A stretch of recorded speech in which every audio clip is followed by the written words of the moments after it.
Alright. A'udzubillahi minasyaitonirrajim. Bismillahirrahmanirrahim. Dengan nama Allah yang Maha Pemurah lagi Maha Penyayang. Astaghfirullahalazim. Alladzi la ilaha illa huwal hayyul qayyum wa atubu ilaih. InsyaAllah kita mulakan majlis-majlis ilmu kita. Mana-mana majlis ilmu kita dengan umum kitab Sab'ul Masani. Umum kitab maksudnya ibu pada Al-Quran. Dan Sab'ul Masani ayat-ayat yang sentiasa diulang-ulang, iaitu Al-Fatihah. Bismillahirrahmanirrahim. Alhamdulillahi Rabbil Alamin. Ar-Rahmanirrahim. Malik Yawmiddin. Iyyaka na'budu wa iyyaka nasta'in. اهدنا الصراط المستقيم صراط الذين أنعمت عليهم غير المغضوب عليهم ولا الضالين. Amin, amin. InsyaAllah, Alhamdulillah, sebagaimana yang kita telah aturkan, okay? Alhamdulillah, kita bersyukur kepada Allah Subhanahu Wa. Kita hanya bersyukur, hanya Allah kita bersyukur segala-galanya yang kita telah ditentukan. Jadi Alhamdulillah, Bro Syah doakan semua orang di sini masih lagi diberi kekuatan, masih diberi kelapangan untuk kita sama-sama menambah ilmu dan menambah iman. Setiap hujung minggu mula jam 10 pagi, kita bersama-sama dalam kelas bimbingan saudara baru. Okay, jadi rasanya kita sini semua yang lama lah. Tapi insyaAllah kelas ni kita Bro Syah, Alhamdulillah, insyaAllah bulan 12 ni secara rasmi hanya dengan Hidayah Center. Hanya dengan Hidayah Center. Sekarang ini masih lagi bertugas dengan Majlis Islam Sarawak, di Pejabat Agama Islam bahagian Miri. Tapi dah bercuti lah selama 2 bulan ni, walaupun dipanggil-panggil, ada dipanggil, dah bercuti lah. Jadi kerana Allah, kelas ni kita adakan percuma untuk saudara baru, tak kira lah dia mu'alaf lagi baru nak berkenal-kenal dengan Islam. Istilah mu'alaf ni, dia mungkin belum lagi masuk Islam tapi baru nak berjinak dengan Islam, atau bahasa baru belum tahu solat dan sebagainya. Tapi lamanya bagi orang yang memeluk agama Islam, kita sebut sebagai saudara baru. Orang yang memang lahir Islam, dikira saudara lama lah. Saudara lama. Yang baru masuk Islam, yang memeluk Islam, kita sebut saudara baru. Jadi kerana Allah, hari ini kita telah janjikan, okay, pertama-tama saya nak ucapkanlah kepada semua yang hadir, Kak Fikah, Alhamdulillah, Nur Syafiqah, Abdul Rahman, subhanallah, kita bersama. Okay, Nur Syafiqah pasangannya siapa? Rasanya Nur Syafiqah Abdul Rahman. Adam, Alhamdulillah, ni sahabat je, Adam, Alhamdulillah, sempat masuk, Alhamdulillah, 10-5 minit, lambat 5 minit. Alhamdulillah, Adam sihat, Adam. Aku daripada Riam. Riam line hari ni. Line hari ni okey . Kita doakanlah kita betul-betul saja. Dekat saya Taufik. Oh, Syahir Taufik. Okey, semata-mata nak cari line sanggup pergi Syahir Taufik. Okey. Rasa restoran Syahir Taufik banyak cawangan kan. Syahir Taufik kat sebelah sana kat mana? Kamu saya kah? Syahir Taufik kita Tak, dekat Seladin. Seladin ni jauh nak. Okey. Banyak cawangan Syahir Taufik. InsyaAllah yang kami ingat kat Permai ada sikit Syahir Taufik. Okay. Jadi apapun, Alhamdulillah kita mungkin ada kerja di sini sambil kerja sambil kita kelas insyaAllah. Jadi kan Allah hari tu kita telah sebutan tadi lah tayammum. Subhanallah. Hari tu ramai orang yang kami cuba screenshot sekejap. Kadang-kadang kita manusia tu lalai dan leka. Jadi kadang-kadang usaha kita untuk memanggil untuk kelas untuk sebenarnya ramai lagi saudara baru kita di Miri tu dah berdaftar 8,000 lebih. 8,000 lebih. Yang lahir Islam pun belum tentu nak hadir di sini. Apatah lagi orang yang baru masuk Islam. Jadi memang kita kena usahakan untuk hadir lah, untuk ajak. Bukan kita ajak. Kita ajak saudara-saudara baru kita yang lain untuk sama-sama join kita insyaAllah. Okay. Ya, insyaAllah group untuk semua orang yang hadir pada 10-7 minit. Subhanallah. Okay. Jadi Alhamdulillah 1, 2, 3, 4, 5, 6, 7, 8, 9, 10. Subhanallah, semoga kita dalam kalangan orang-orang yang istiqamah berusaha sendiri pun mohon doa daripada semua agar kita diberi kesihatan dapat melaksanakan semua majlis kelas tu tanpa gagal sepanjang tahun. Satu kehebatan lah kalau kita dapat pola pertemuan setiap Sabtu dan Ahad tanpa gagal. Bukan satu benda yang mudah lah sebenarnya, tapi kita mulakan, insyaAllah kita akan tambah baik dari masa ke masa semua majlis ilmu kita. Jadi ada yang mungkin dah tahu, ada yang baca iklan, ada yang mungkin tertanggal dan baru masuk kelas. Jadi tajuk kita letak tanggal kat atas ya. Tayammum. Jadi dalam Islam sangat mementingkan kesucian, kebersihan. Kita sangat mementingkan kebersihan. Secara lumrahnya kita sebut tentang fitrah. Kita sebut tentang fitrah, kita sebut tentang fitrah. Manusia suka kepada yang bersih kan? Dan apatah lagi Tuhan kita lagi sebenarnya yang bersih kan? Jadi bila kita nak menghadap Allah Subhanahu Wa Taala, kita kena dalam keadaan suci yang bersih. Kita je bersih tapi suci. Nampak bersih kan? Nampak baju bersih kan? Nampak baju dah iron dan sebagainya kan? Nampak bersih tapi belum tentu suci. Suci ni macam mana kita nak hilang? Nak hilangkan benda yang tak suci, benda yang tak bersih atau yang tak ni dia, macam mana kita nak hilang hadas tadi, kataan hadas. Hadas ni satu peristiwa, kita nak hilangkan peristiwa kecil atau besar. Hadas kecil atau hadas besar.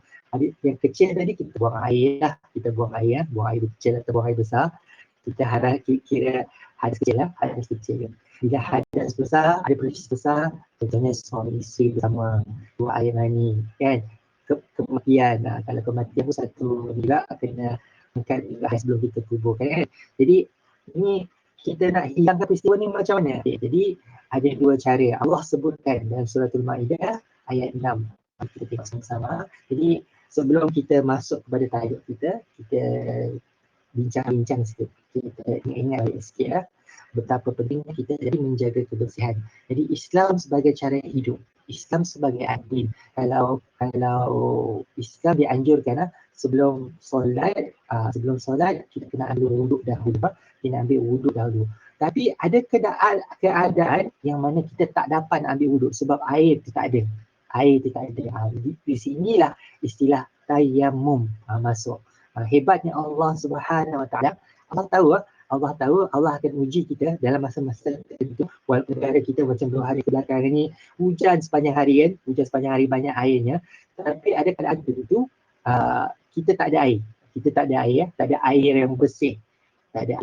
Untuk ni, atau contohnya ada air tapi air tu untuk diminum dan sebagainya. Takkan kita nak gunakan air minuman tu untuk ada urus, sedangkan nanti nak minum apa? Contohlah kita tak tahu kemarau tu bila habis dan atau dia akan kita kat Miri ni kita ada masalah air, tapi macam kat Selangor, adik saya kat Selangor kat Kajang kan selalu ada masalah air. Kita pun selalu baca dalam berita politik kat Malaysia kini dan sebagainya, ada masalah air kat Melayu kan. Kat Sarawak ni ada juga sebenarnya, dekat Semarahan, kat Sadung Jaya dan sebagainya, area-area pedalaman kadang-kadang ada masalah air. Jadi kadang-kadang mungkin antara kita ada yang daripada long-long Ulu Baram dan sebagainya. Jadi bila balik kampung dulu tadi air kurang. Jadi takkan kita nak guna air minuman atau air mandi kita kan untuk ambil wuduk tadi lah. Jadi kalau anda keadaan tak ada air macam mana? Jadi sebelum kita masuk ke tajuk, jadi dalam Islam ni tadi dia akan balik kepada 2 sumber utama. Pertama Al-Quran, kedua hadis. Al-Quran dan hadis. Lupa dah terus bagi jawapan. Katanya tadi tanya soalan apa sumber utama? Bila contohlah orang tanya kita kan, apa 2 sumber utama, sumber akademik orang kata, sumber akademik yang jadi panduan, jadi rujukan kita, jadi rujukan sebagai orang Islam. Pertama sekali ada Al-Quran, iaitu kata-kata Allah. Kemudian hadis. Hadis tadi bukan hadis ni tadi ni maksudnya sebutan atau pengetahuan yang dicatat oleh para sahabat.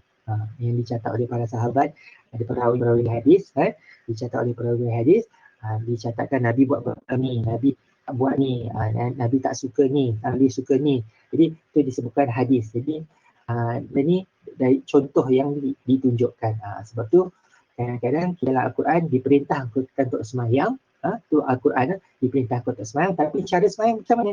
Kita rujuk kat hadis. Ada orang catat Nabi semayang macam ni. Nabi sembahyang macam ni. Nabi baca surah ni, Nabi sujud lepas salat sebagainya. Kalau untuk solat apa tu?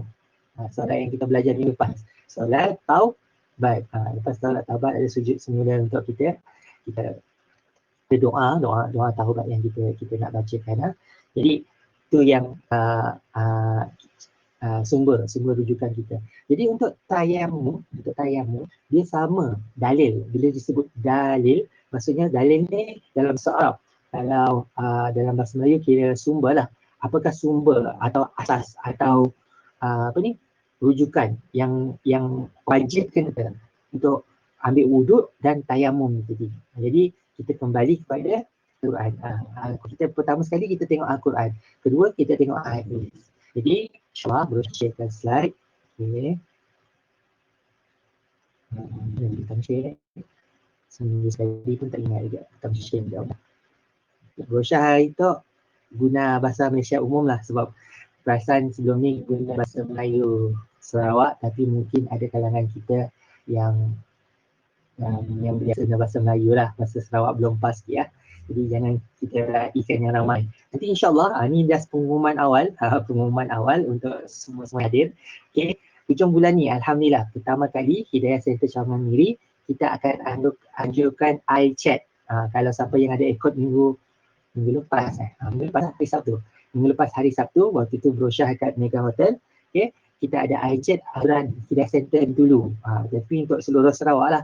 iChat yang ni kenali bagaimana Nabi menyantuni saudara baru. Muaz tadi, bagaimana itu tajuk dia lah. Jadi pertama kali hujung bulan ni kita akan adakan Miri brochure sendiri yang aturkan. Kita akan panggil penolong Imam Bahagian Miri, Ustaz Muhammad Ardi, Ustaz Muhammad Putra, sahabat lah tadi pejabat agama, dan Ustaz Syahrul kita untuk berganding buat satu tajuk bulan ni, bulan November ni untuk Hidayah Center. Kalau bulan lepas kenali Nabi sebenarnya Rabiul Awal, bulan ni kita bulan keluarga. Ada disebutkan family atau apa? Family. Okay. Wallahualam. Okay, bahasa Arab Ali. Ali kita sebut Ali Imran, keluarga Imran kan. Siapa yang nama Ali tu maksud dia keluarga Ali ya. Tapi Ali dia ada Ali, orang yang ni dia Ali dia kain sama.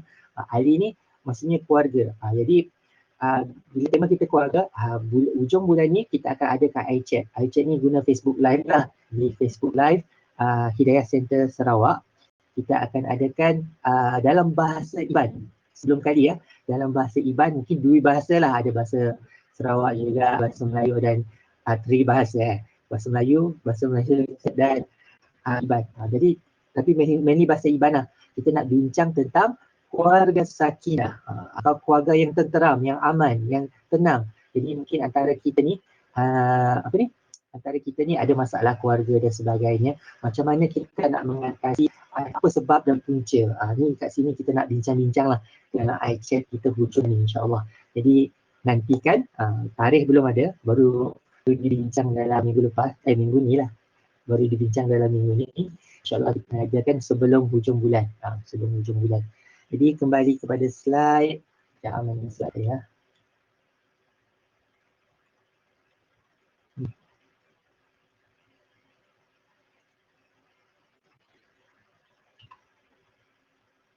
Okey.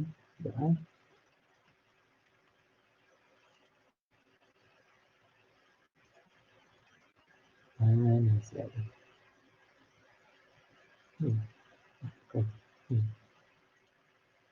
Okey, subhanallah. Semua nampak Ada yang tak nampak? Okey, semua nampak? Okey, tayammum. Tayammum, subhanallah. Brosyah pun lepas ni kita akan cari sama apa maksud tayammum. Tapi selalunya ni satunya kata kerja. Bila kita letak kat depan tu, maksudnya satu kata kerja.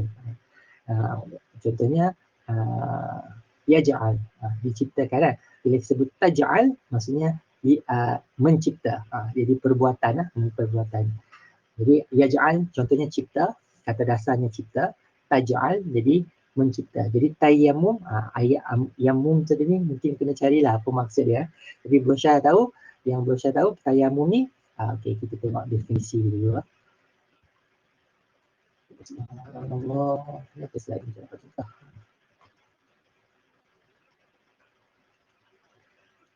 Okey, kita tukar slide. Okey, kita kembali pada dalil bila disebutkan Al-Quran. Al-Quran ada berapa surah? Okay. Saudara baru dirahmati Allah, dah buka Al-Quran belum? Ini soalan cepumas. Kita dah lama berislam, hari ini dah buka Al-Quran ke belum? Tanya diri masing-masing. Kalau belum buka, sepatutnya dah buka lah. Sebaik-baiknya yang lepas solat subuh tadi, Alhamdulillah, kita dah buka Al-Quran. Bacalah walaupun sepotong ayat. Sepotong ayat atau sekerat ayat. Baca lah. Kita kena usaha baca Al-Quran setiap hari. Jadi Alhamdulillah hari ini kalau tak baca lagi, ni kita sama-sama baca surah Al-Ma'idah. Ni pengetahuan kita kena tahu. Sebagai orang Islam, kita tahu Al-Quran kita satu saja. Tapi berapa surah yang ada dalam Al-Quran. Contohnya apa-apa buku, kita ada bab-bab kan. Di dalam Al-Quran ada berapa bab? Ada 114. 115 dalam satu. Okay. Macam mana nak ingat 114? 14. Dua minggu ada 14 hari. Satu 14. Satu dua. Cara inilah cara mengingat nombor 114 lah. 114. Kita buat cerita. Kita buat cerita nombor tu, insyaAllah kita boleh ingat. Di 114 surah, dalam surah yang ke-5. Kalau kita ada suratul Fatihah yang pertama, surah 1, surah Fatihah. Jadi jangan tak dapat jawab. Kalau orang tanya kita, jangan orang Islam pun tak tahu, tak perasan. Surah pertama dalam Al-Quran, Al-Baqarah. Itu salah. Surah pertama dalam Al-Quran, surah Al-Fatihah. Tapi maksudnya surah Al-Fatihah yang pertama turun. Hebatnya Al-Quran ni tadi, dia turun sikit sana, sikit sini, sana, sikit sini, 23 tahun. Lepas tu cantum. Allah arahkan kepada malaikat Jibril untuk ajar di Muhammad, Pak Tara kan. Dan susun Al-Quran macam ni. Al-Fatihah sampai surah Nas, 114 tadi. Jadi Al-Quran disusun macam ni. Jadi surah Al-Idah ni surah yang ke-5. Okay, surah kali ke-5. Siapa tahu maksud Al-Ma'idah? Siapa tahu? Siapa tahu maksud surah Al-Ma'idah? Boleh beritahu? Apa maksud surah Al-Ma'idah? Buka Al-Quran baru nak Google lah. Ada yang baru Google, ada yang ni ya. Al-Ma'idah maksudnya perhidangan. Juadah atau makanan lah tadi. Perhidangan. Kita perhidangan lah. Perhidangan. Jadi Al-Ma'idah ni tema surah yang ke-5.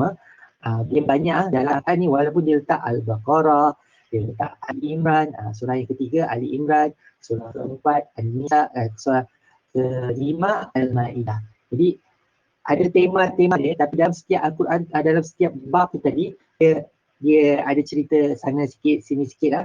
Contoh macam solat, dan solat ni tadi, contoh macam solat, bab solat, ini termasuklah bab solat juga. Sebelum solat, kena ambil wuduk dulu. Kita sama-sama baca. Jadi dalam surah At-Maidah, dia kurang bermaksud, ya ayyuhallazina amanu. Jadi bila jumpa, selalu Allah sebut, Allah sebut nama, Allah bercakap dengan kita. Allah bercakap dengan kita, ya ayyuhallazina amanu. Terus ada tak? Ya ayyuhallazina amanu. Maksudnya bila dengar ya, macam ya anakku kan, ya anakku, ya bapakku, ya Rabbi. Ya Rabbi kita selalu, kalau kita sebut ya Rabbi, ya Tuhanku, ya pemilikku. Tapi itu Allah cakap kita, ya ayyuhallazina amanu. Ayyuhallazina amanu. Amanu maksudnya orang yang beriman, orang yang beriman. Ayyuha huwa ayyuhallazina amanu. Jadi Allah berkata kita, apabila kamu hendak mengerjakan solat, sembahyang, solat, dalam kurungan tu bermaksudnya niat dalam ayat. Niat dalam ayat, tapi taklah yang dimaksudkan. Terjemahan tu, terjemahan yang dalam kurungan ni membantu kita merujuk. Mengerjakan sembahyang, padahal kamu berhadas kecil, maka berwuduklah, iaitu dalam ayat yang maka basuhlah. Tapi dalam ni kita faham, maka berwuduklah, iaitu basuhlah muka kamu. Ini dia, Allah sebut sendiri Allah ajar kita sendiri bagaimana kita nak ambil wuduk. Allah basuhlah muka kamu, basuhlah kedua tangan kamu berputih siku. Tapi kat sini kalau kita tengok basuh muka, macam mana basuh muka? Kita rujuk hadis. Jika kita rujuk hadis adalah cuci muka sampai telinga kan, dekat tepi telinga kan, kita bahagian muka cuci rata, kita sapu sapu, bukannya maksudnya tadi ni kan kita basuh tu dia sebut basuh lah, tapi sebab tu kita kena berbahasa Arab. Kalau tu kan dia meratakan air, kata Ustaz Syahrul sebelum ni, kita ratakan air, kita akan ratakan air ke muka, bukannya basah sampai kuyup kan, kita sekarang meratakan air kat muka, rata air kat muka, disunatkan tadi. Yang paling kurang wajib satu lagi, yang pertama tu wajib, satu ketiga tu sunat. Okay? Air tak cukup, jangan membalik, buat sekali dah cukup. Jadi dia ajar kita dalam ayat ni, Allah cakap dengan kita cuci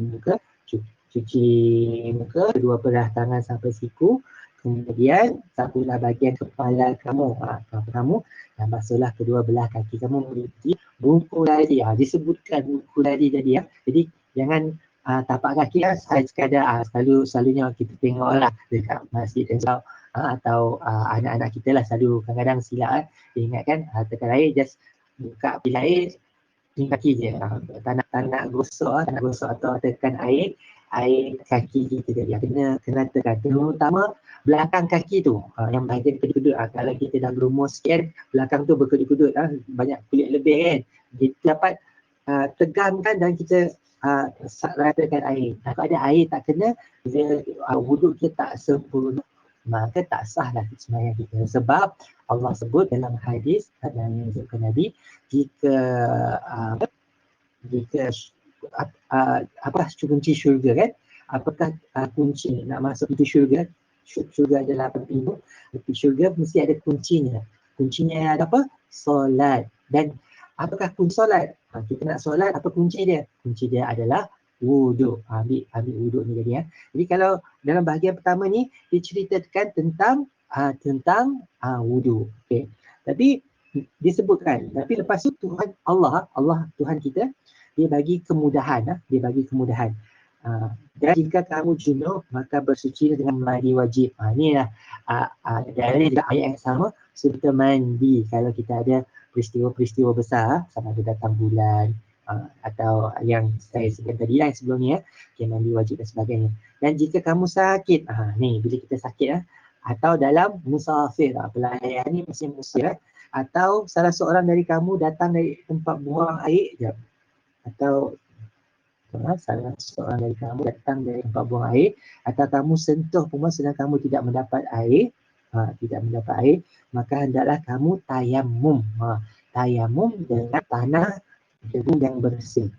Tanah debu yang bersih, iaitu sapulah muka kamu kedua belah tangan kamu dengan tanah. Debu itu tadi, debu yang tadi tersapukan. Nanti lepas ni kita tengoklah detail Allah tidak mahu menjadikan kamu menanggung sesuatu kesusahan, yakni kepayahan, sama maksudlah. Dia tak nak bersusah payah, maka tapi ia berkehendakkan membersihkan, yakni mensucikan kamu dan hendak menyempurnakan nikmatnya kepada kamu supaya kamu bersyukur. Subhanallah. Jadi kat sini kita lihat Allah sebenarnya memang Allah wajibkan bila macam contohnya solat, puasa kan, ada masa kita memang macam mana tak dapat nak sembahyang berdiri, dimudahkan untuk sembahyang duduk. Bila tak dapat sembahyang duduk, dimudahkan untuk sembahyang baring. Jadi Allah sama macam ni, kalau nak ambil wuduk pun, kalau kita tak jumpa air, Allah mudahkan dengan tayammum. Dia dua anggota saja, muka dan hari ini kita nak belajar. Kalau kita tak ada ilmu, bila tak ada air, tak tahu nak buat macam mana kan. Jadi hari ini kita nak belajar apa tayamum, bagaimana nak tayamum, apa yang diwajibkan, apa yang disunatkan. Okey, insya-Allah. Jadi secara ringkas kita sama dalam internet memang kita boleh Google banyak panduan untuk tayamum ni. Kalau kat sekolah rendah, kita belajar waktu darjah 5. Siapa yang kafar UPKK hari ni maklum kepada semua, Ustaz Syahrul kirim salam. Dia hari ni tak dapat sebab buat UPKK. Dia guru kafar juga. Guru kafar ni khusus asas fardu ain kat sekolah.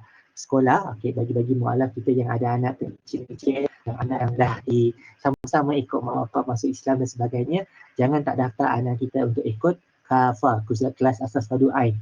Sebab selain daripada pendidikan Islam waktu sekolah, penting tak ada tambahan sebab nak belajar benda macam ni tak cukup untuk masa pagi saja, kena ada lanjutan di masa petang. Jadi kita ada guru-guru kafar.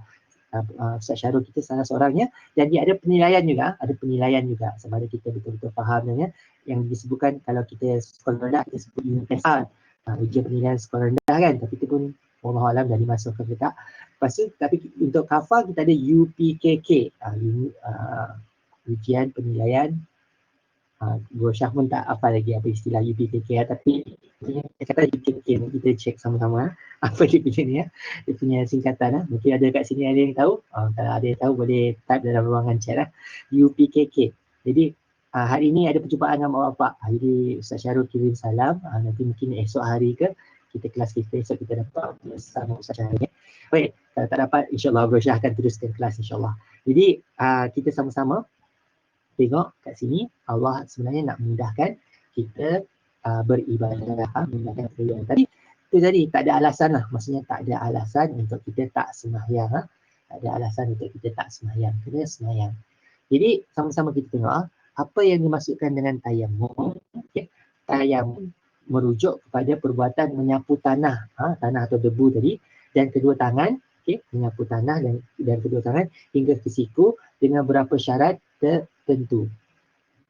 Misalnya ni macam ni ada muka, menyapu tanah kepada muka, mungkin nota saya ni kena betulkan balik tanah ke muka dan kedua tangan. Jadi macam mana, sama macam ayat tadi ni sebab slide ni berbut nak buat tadi tak perasan ada ayat yang hilang, ada perkataan yang hilang. Menyapu tanah atau debu tadi ke muka dan kedua tangan sampai siku, hingga ke siku dengan beberapa syarat tertentu. Okey. Itu dari segi definisi. Tayamum ni kedudukannya untuk ganti wuduk. Untuk ganti wuduk. Maksudnya tayamum adalah sebagai ganti wuduk atau mandi wajib.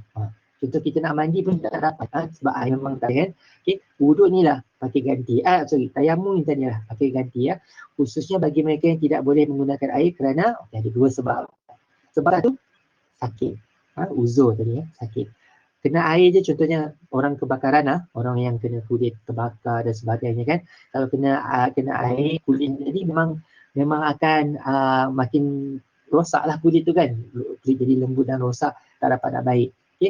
Jadi atau ada sebab-sebab lain macam ada luka dan sebagainya yang tak boleh kena air, jadi kita gunakan tayamum tadi. Ni sebab sakit. Itu sebab satu kita telah tahu. Sebab kedua memang tak air. Bila tak ada air, atau tak cukup air tadi cukup untuk minum saja.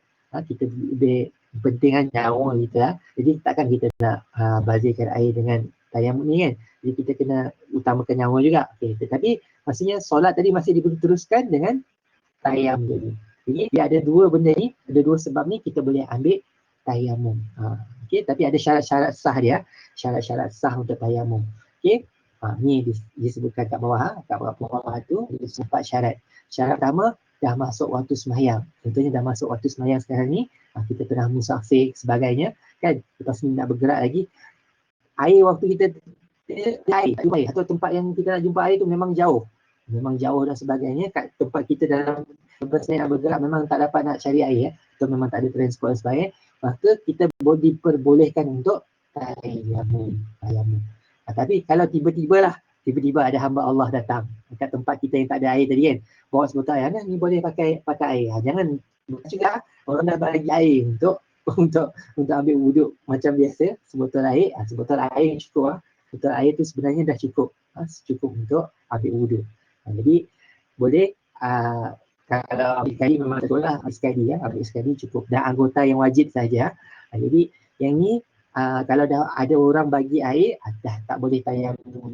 Andai kata tak ada air, macam waktu sekolah dululah, Guru Syah dulu waktu kat sekolah sains, waktu masuk asrama, air memang tak ada. Ada pun air laut. Itu pun kita khawatir juga, air laut yang miri ni kan, dengan minyaknya, ada macam minyak-minyak dan sebagainya lah. Memang tadi diperbolehkan untuk tayamum. Waktu tu Ustaz kata ambil tayamum. Kita orang pergi padang pada bulan sepak masa tu, tepuk tanah dan tanah tu tadi tepuk tanah dan kita buang sikit jangan tanah tu memang letak kat muka kita cuma ambil syarat je, Macam jadi dia macam ada rasa tanah sikit, kita ketuk sikit, tepis sikit, nipis kan, supaya jangan ni tebal sangat kan. Kemudian kita sapu kat muka dan sapu kat tangan kedua belah tangan. Simple je tayamum. Ada soalan ke? Okey, ujian penilaian kelas kafah. Terima kasih saudara Jeffrey. Okey, itu dia kelas kafah. Tadi cari-cari juga. Okey. Kelas kafah. Alhamdulillah. Yang ni untuk ni. Jadi tayamum ni belajar waktu darjah 5. Kalau pendidikan Islam sekolah menengah ada disebutkan lagi dalam tingkatan 2. Kalau Rosyah cari dalam internet lah, sebab kita bukan guru pendidikan Islam kat sekolah, kena ada pengesahan di sekolah. Tapi insyaAllah memangkan nota dia memang dalam itu untuk tahun 5 dengan ni, memang ni lah, kat hujung slide ni ada brosur letakkan tu apa ni, macam mana dia orang pergi PKK tadi, belajar tentang tayamum. Okay.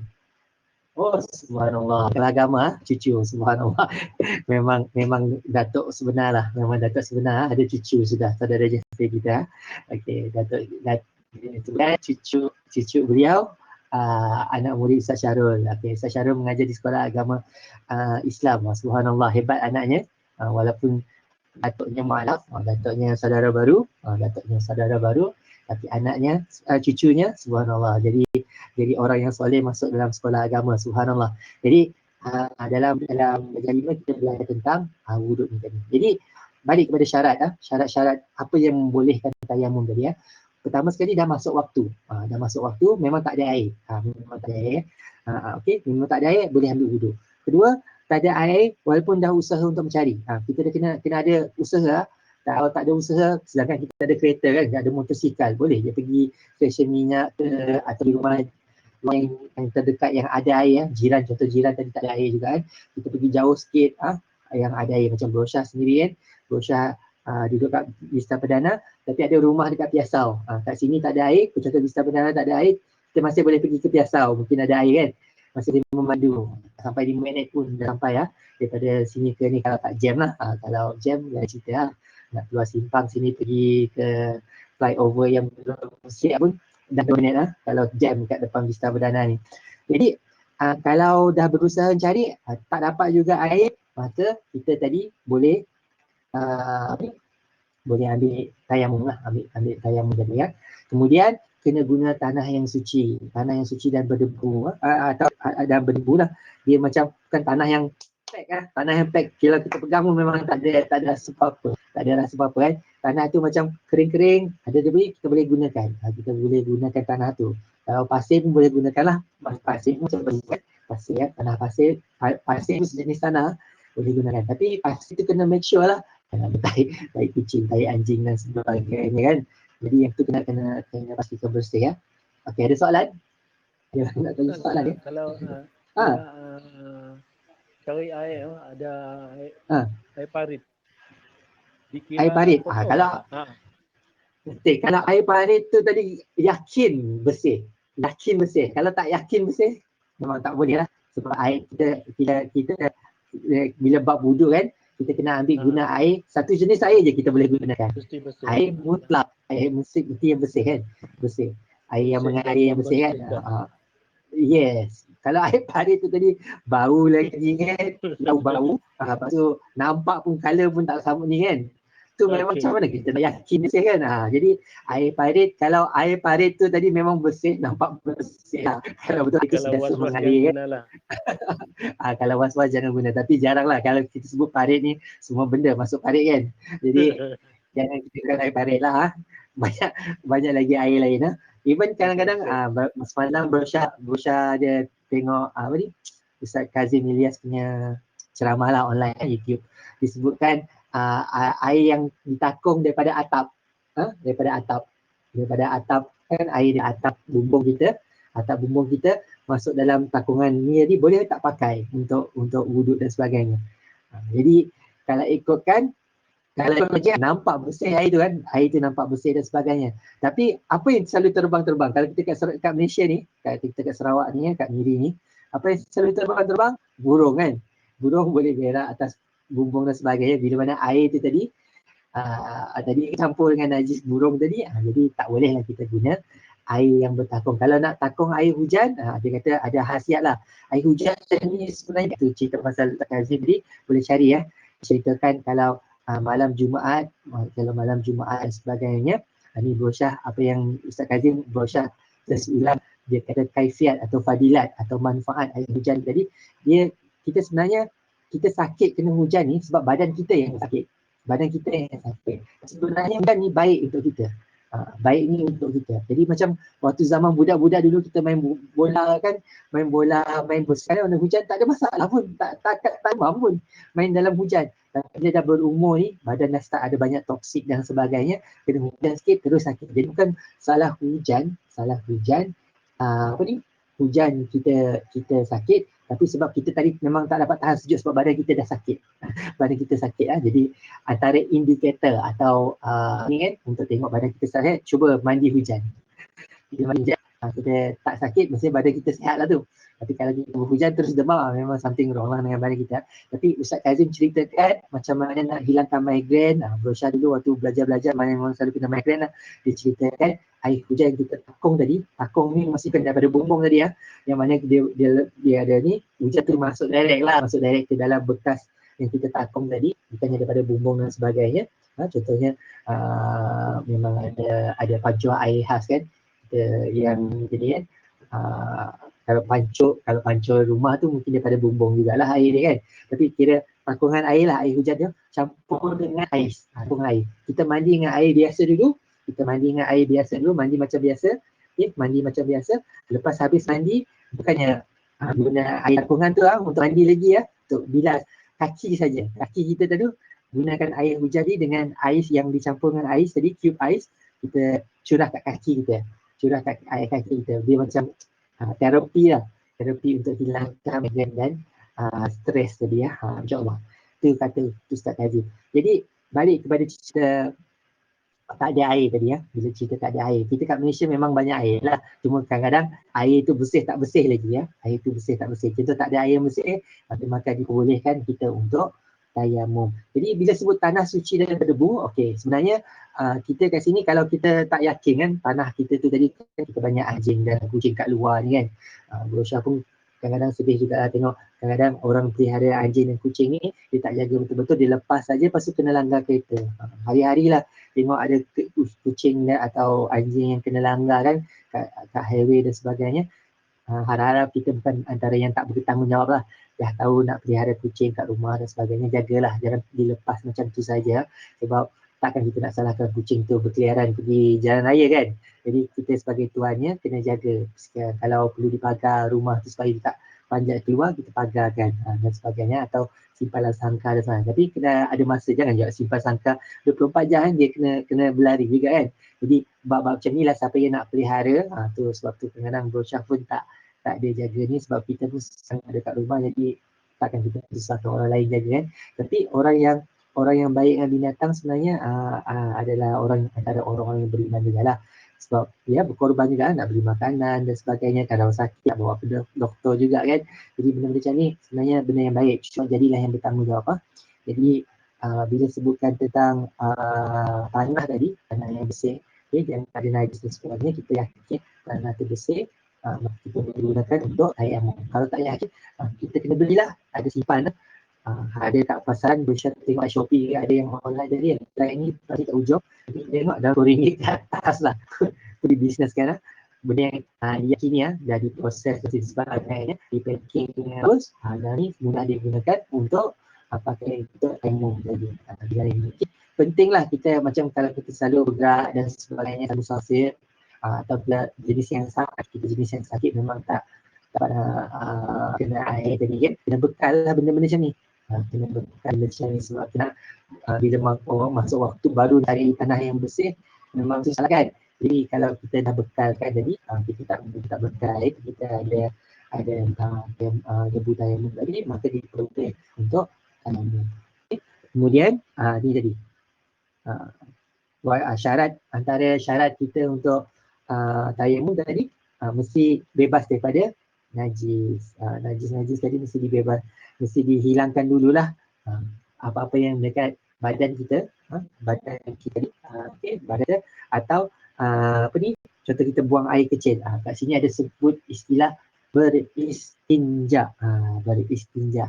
Okey, dalam Islam, Islam sebagai cara hidup, bila kita buang air kecil atau air besar, tak bukan just biar saja, tak ada cuci dengan air atau gunakan bahan yang kesat macam tisu atau daun atau kain yang ini kan untuk menghilangkan najis tadi.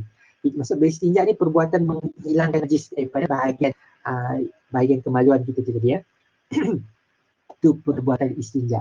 Jadi penting Jadi tak ada istilah terus pasang zip terus pasang zip, terus tarik keluar, tak ada maksud tadi dia kena bersihkan diri dulu bersihkan diri barulah bertayamum, dia kena istinja dahulu. Boleh faham setakat ni Alright. So kita teruskan. Okay. Jadi dalam tayamum kita ada 5 rukun. 5 rukun. Okey, 5 rukun. Kalau rukun ni maksudnya bagi yang mualaf yang baru, saudara baru, perkataan rukun ni mungkin tak biasa. Rukun ni benda yang wajib. Bila rukun Islam, benda yang wajib sebagai seorang Islam, kita ada 5 perkara wajib kita. Kena syahadah dulu, kita kena sembahyang, kita kena bayar zakat, kita kena puasa sebulan pada bulan Ramadan, dan kita kena tunaikan haji ke Mekah Al-Mukarramah. Mekah di Arab Saudi, di Arab Saudi kita kena pergi Mekah untuk tunaikan haji dalam bulan haji. Kita kena pergi sebarang bulan sebelum hari raya haji korban tu kita dah pergi kat sana. Jadi sekali dalam semua hidup. Ni 5 rukun benda yang wajib. Dalam tayamum ada 5 juga. Pertama sekali niat. Sebenarnya mana-mana ibadah kita, mana-mana perbuatan kita kepada Allah Subhanahu Wa Taala, kita kena mulakan dengan nawaitu. Kena niat dengan nawaitu kita. Niat dan nawaitu kita. Kalau tak ada niat, maka tak dikira. Kalau kita niatkan untuk tunjuk-tunjuk dengan orang lain, maka tak dikira juga. Sebab tu kita betul-betul kena jaga niat. Jadi lafaz niat sunat. Kita melafaz. Macam ditunjukkan ni, saja aku tayamum kerana mengharuskan fardu solat. Saya aku tayamum kerana mengharuskan fardu solat. Ni satu versi niat. Satu versi niat. Satu lagi versi niat. Ni yang selalu diajar dalam ini nawaitu tayamum li istibahati solati lillahi ta'ala. Lillahi ta'ala. Nawaitu tayamum li istibahati hati solati lillahi ta'ala. Maksudnya nawaitu, aku berniat tayamum. Dia dapat tersedaya tayamum. Tayamum istibahati, apa yang dibolehkan istibahati solat lillahi ta'ala, kerana Allah Ta'ala. Allah yang maha tinggi. Ta'ala tidak ada Allah Ta'ala maksudnya yang maha tinggi, yang tinggi. Allah yang maha tinggi dari segi fizikal tinggi dari segi kuasa dan kehebatan, tiada yang lebih tinggi pada Allah Subhanahu Wa Taala. Allah Ta'ala. Jadi Allah yang maha tinggi. Sebab tu kita sebutkan dalam Al-Quran dalam bahasa Arab tak akan tertinggal walaupun satu huruf, satu tanda. Satu tanda tak akan kurang. Panjang, pendek dan sebagainya. Tapi kalau lagi terjemahan, macam ni, terjemahan kat bawah ni. Terjemahan kat bawah ni, tu boleh salah. Terjemahan dalam Al-Quran tu boleh salah. Manusia boleh salah. Tapi kalau dalam bahasa Arab, dia tak akan terkurang. Jadi, sebab Allah akan pelihara lah. Jadi, sebab tu, terjemahan, tafsir dan sebagainya sentiasa dilakukan. Sentiasa diperbaiki dan ini tadi. Tapi dari segi ayat Al-Quds ni, 1400 tahun dulu sampai sekarang ni tak pernah berubah. 114 surah, 6236 ayat. Memang sama saja. Oh, dia kelas kafah Okey. Mungkin cucu memang sama-sama dengan ni tadi kelas kafah. Untuk info daripada saudara Jeffrey tadi, betul lah. Jadi secara maklum dengan Bosya, pagi tadi dia maklumkan tak dapat sampaikan pukul 10 ni. Bosya kita tangguh lagi kelas kita ke malam. Sebab untuk ramai yang tak ni, kita pagi-pagi Sabtu ni kita masih ke lapangan lah. InsyaAllah. Jadi insyaAllah kita teruskan. Okey. Kita teruskan kelas kita. InsyaAllah esok kalau Syarul berkelapangan, enjoy kita insyaAllah. Okey. Itu lebih hebat lagi lah. Membimbing kita, orang belajar sekolah pondok. Di sekolah pondok dah jadi disas Tuan Nizam, macam berusaha lah kepada pengurusan dan kepimpinan Islam. Jadi itu benda yang macam mana nak urus masjid dan sebagainya. Jadi kalau nak buka pengajian kitab dan sebagainya, berusaha yang macam tu lah. Jadi kita kena tahulah kelebihan lah. Bagaimana seorang tu belajar dalam pengajian Islam. Pengajian Islam ni banyak lagi ya. Ada yang belajar syariah, yang belajar undang-undang, ada yang belajar usuluddin kan. Jadi bidang-bidangnya macam bidang komputer pun banyak kan. Ada buat website, design dan sebagainya. Jadi banyak bidang dalam Al-Quran, dalam Islam. Jadi dalam pengajian Islam dia banyak bidangnya lah. Jadi untuk bidang fiqh pun dalam usuluddin yang ada semua lah. Jadi kembali kepada ni, jadi nawaitu tayammum li istibahati solati lillahi ta'ala. Ini sebutan dalam bahasa Arab. Sebutan dalam bahasa Arab. Dan macam Bro Syah sebutkan tadi, niat lafaz sunat. Even solat dalam sembahyang kita, lafaz tu sunat. Bukannya diwajibkan. Ini bukan diwajibkan. Jadi bila kita ada niat, memang kita niat ni sembahyang zuhur ni. Dah kira niat lah tu. Dia ni sembahyang zuhur niat. Macam kita nak makan. Takkan kita nak makan tu kan, kita nak makan kan. Sahaja aku makan kerana Allah Ta'ala. Tak perlulah sebut kan. Tak perlu sebut. Tapi kita dianjurkan baca doa makan supaya membetulkan niat hati kita. Allahumma barik lana fi ma razaqtana wa qina azabannar. Okey. Bila kita doa tu tadi, kita ingat Allah. Maka kita niat makan tu kerana Allah. Atau kita ingatkan untuk bismillah. Sebut bismillah. Bismillahirrahmanirrahim. Dengan nama Allah yang Maha Pemurah lagi Maha Penyayang. Jadi sebutan tu tadi adalah sunat, tapi niat dalam hati kita. Sebab kita kena tahu tujuan kita hidup, tujuan manusia ni sebenarnya. Kalau kita tak tahu apa tujuan hidup kita, Allah sebut dalam Al-Quran. Tujuan manusia dan jin diciptakan, semua makhluk ni hanya untuk mengabdikan diri kepada Allah Subhanahu Wa Taala. Kita ni nak abdikan diri, nak jadi hamba abdi lah, bukan hamba. Tapi jadi hamba Allah dengan hamba manusia, tahu ada bezanya. Kita jadi hamba manusia, memang kita ditindas lah. Tapi jadi hamba Allah, bila mana kita buat apa dia perintahkan, kita yang dapat manfaat. Kita dapat manfaat, Allah bagi pahala lagi, bagi syurga lagi. Hebat tak jadi hamba Tuhan? Jadi jangan kita sebut bila hamba tu kita kata negatif benda yang negatif. Kalau tanya diri masing-masing sekarang ni, yakin tak Allah tahu, Tuhan tahu apa yang baik untuk kita? Pasti kita yakin Tuhan tahu apa yang baik untuk kita. Tapi bila masa Tuhan melarang sesuatu, pasti ada sebabnya, ada keburukannya yang ni tadi. Kalau tadi dia suruh kita sembahyang 5 waktu, dari segi perbuatan tu tadi kan, malah Bro Syah baru tahu benda ni tahun lepas. Bila kita bagi salam tu sebenarnya, Assalamualaikum warahmatullahi wabarakatuh kan? Assalamualaikum warahmatullahi. Hadis Nabi sebut macam mana cara Nabi bagi salam sampai pipi je nampak oleh orang belakang. Jadi kalau kita nak bagi salam yang betul sebenarnya, memang rasalah kalau nak pipi kita kan, kita toleh tu sampai rasa leher kita ada rasa. Tu kalau kita macam bersenam. Sebab tu kata Ustaz Abdul Somad, orang yang hebat daripada Indonesia yang belajar di Morocco, LCMA kan, yang belajar di Morocco, dia kata orang Islam sepatutnya tak ada masalah leher, tak ada masalah sakit leher. Tak ada masalah, sebab bila dalam sembahyang kita 5 kali sehari, paling kurang kita akan bagi salam 10 kali lah dalam sehari kan. Assalamualaikum warahmatullahi wabarakatuh. Kalau kita tambahkan sembahyang sunat dan sebagainya, lagi lancar lah leher kita ni. Kadang-kadang orang yang masalah leher, dia nak belok sampai 45 darjah je, tak dapat 90 darjah. Jadi tu antara indikator, tu baru bab bagi salam.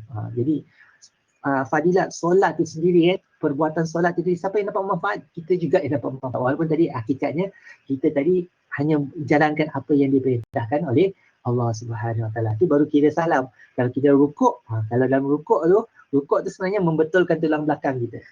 Bila kita buat 90 darjah tu, kalau rukuk yang salah tak jadi rukuk yang salah tangan masih atas lutut. Itu salah cara rukuk. Bila rukuk yang betul, telapak tangan kita memang atas lutut. Kita pegang lutut tadi kan, lutut, maka situ kita akan dapat 90 darjah badan kita, maka itu akan meluruskan tulang belakang kita. Sebab tu kita tengok poster orang Jepun dengan Korea kan, bagus je kan. Bila dia jumpa orang, hai, dia satu tunduk kan.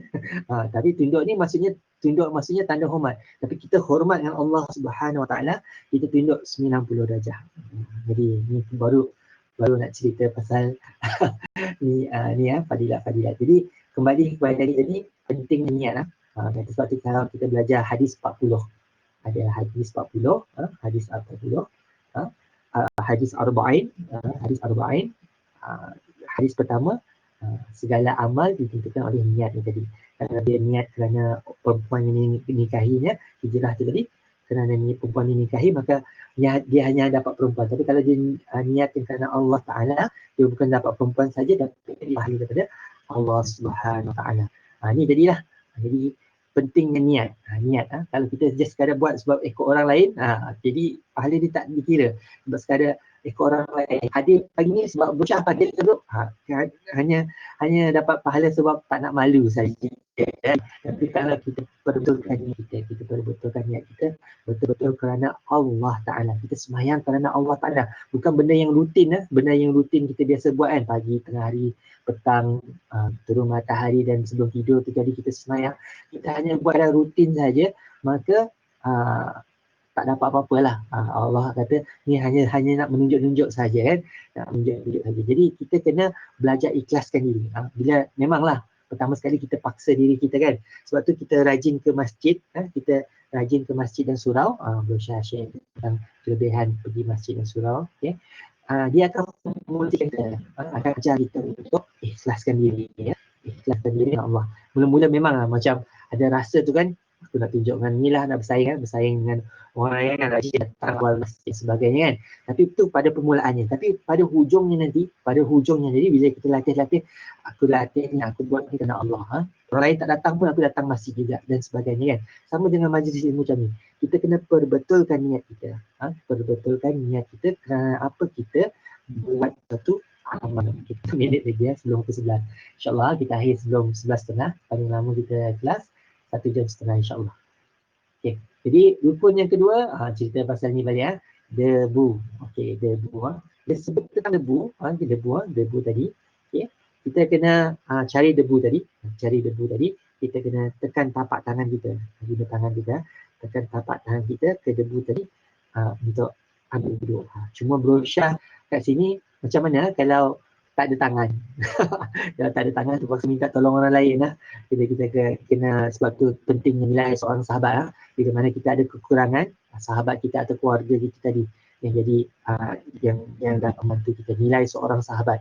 Sebab tu kita sebagai di dunia ni, kita sebagai seorang Islam tak dapat hidup seorang-seorang. Kita kena belajar baik dengan jiran kita, baik dengan kawan kerja kita, siapa saja yang kita kenal lah. Siapa saja kita kena baik dengan semua orang. Sebab kita tak tahu bila kita susah, kita mengharapkan bantuan orang lain. Dan kita bantu orang juga. Orang susah kita dengar, kita bantu juga. Sebab kita satu masa kita akan harap bantuan daripada orang lain juga. Jadi pentingnya nilai sahabat tadi. Jadi bab debu ni tadi, tangan. Tekan tangan. Nanti insyaAllah ada video, YouTube dan sebagainya. Cara-cara. Jadi tekan, tepuk sikit.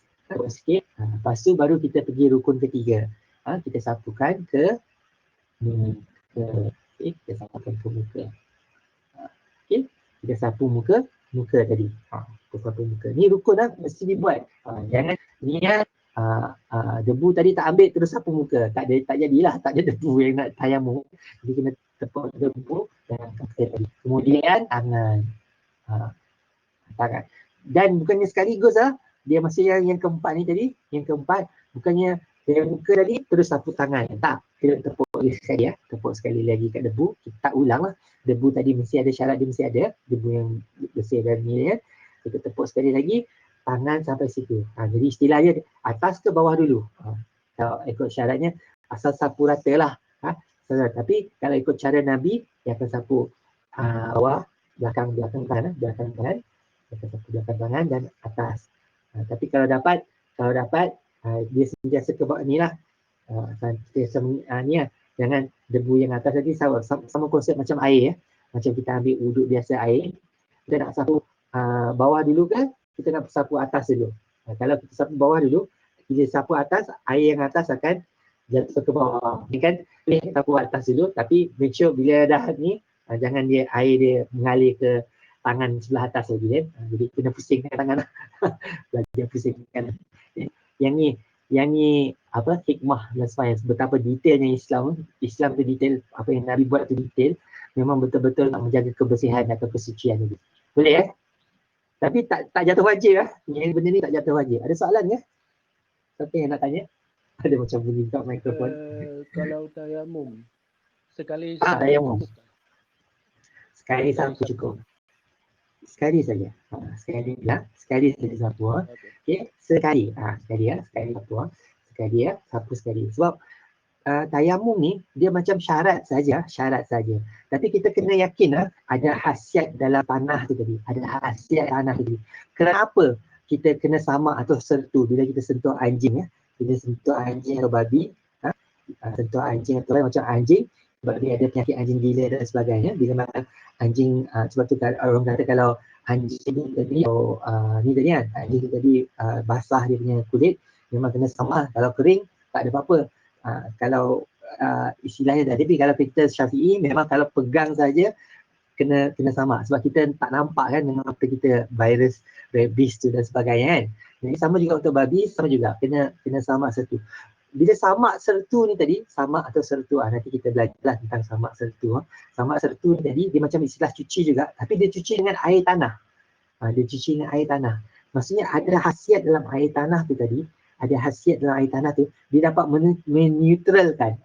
Kita Rosyah sendirilah, Rosyah yakin bukannya sekadar simbolik saja, tapi kita tahu bahawa Allah ciptakan sesuatu macam tanah tadi, dia dapat meneutralkan atau memindahkan. Mungkin bakteria ni akan ikut debu atau tanah tu tadi untuk pindahkan badan kita yang jadilah dia dapat meneutralkan benda tu tadi untuk ikan diri. Jadi kita kena yakin debu ni tadi dapat menyucikan, dapat membersihkan juga walaupun kita tak nampak dengan mata kita. Okey. Jadi ni yang kelima dalam rukun tadi, mana-mana ni kita kena ada tertib. Bila sebut tertib maksudnya tak ada istilah tangan dulu baru muka. Atau apa ni tadi, tepuk muka dulu baru tepuk tangan. Lepas tu tangan baru tepuk tangan. Terbaliklah. Tepuk dia terbalik. Tepuk tangan tu terbalik. Jadi tu bukan tertib dia.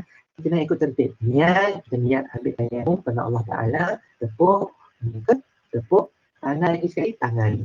Itu saja. Simple je tayamum. Cuma kita kena belajar lah cara-cara dia. Jangan fikir susah benda ni Okey. Tak ada salah pun. Ni ditunjukkan ni brosur yang jumpa dalam internet. Cara-cara dia lah. Gunakan tangan yang bersih. Okey, tangan yang bersih. Kita tadi brosur sebut tadi, kita bersihkan kalau ada macam minyak ke, kita lap dululah. Minyak kat tangan kan. Minyak kat tangan, tapi minyak bukan najis Okey, minyak kat tangan kita ni dulu, keringkan dulu. Kemudian kita baru tepuk lagi. Gunakan tangan yang bersih. Pasal kedua tadi nipiskan. Ni istilah nipis kan. Jangan ambil tanah tu tadi kan, terus tepek kat muka. Habislah kan. Jadi kena nipiskan dulu. Okey. Ada dalam hadis disebutkan tiup.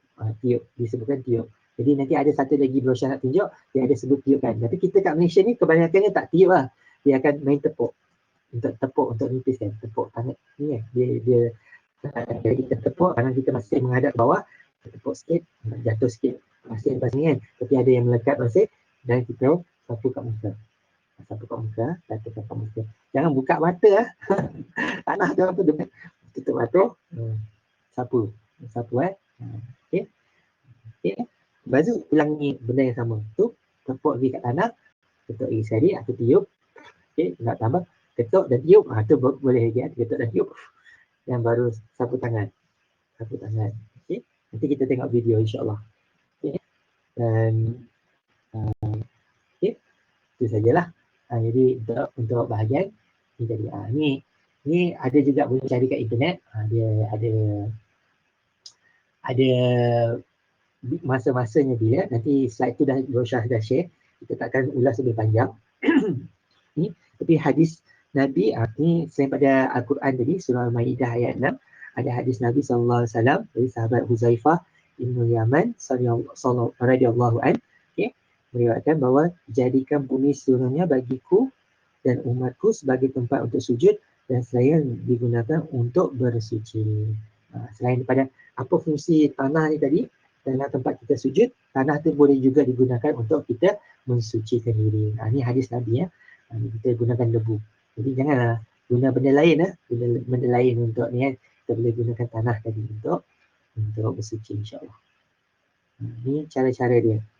Kalau dekat sini, kalau kat slide ni kita tengok dia tiup menyapu ni mana dia? Kemudian meniupnya, nampak kat tengah-tengah ya. Kemudian meniupnya. Sebab daripada hadis ni, hadis Bukhari. Kita Syafi'i atau Sunnah wal Jamaah, okey, Syafi'i atau Sunnah wal Jamaah kat Malaysia, kita pecahan Islam ada dua, Sunni dan Syiah. Sunni dan Syiah. Sunni ni tadi yang pengikut Sunnah wal Jamaah, dia ada 4 aliran. Bukannya pecahan 4 aliran. Pecah tadi memang ada kelainan. Kelainannya bukan pada Allah, kelainan pada Nabi tadi ya. Kalau Syiah dia yakin bahawa Sayyidina Ali, Nabi juga adalah seorang Nabi, seorang yang wali Allah yang dihantar. Tapi kita Islam, dia hanya masih sebagai seorang sahabat. Sekejap ya.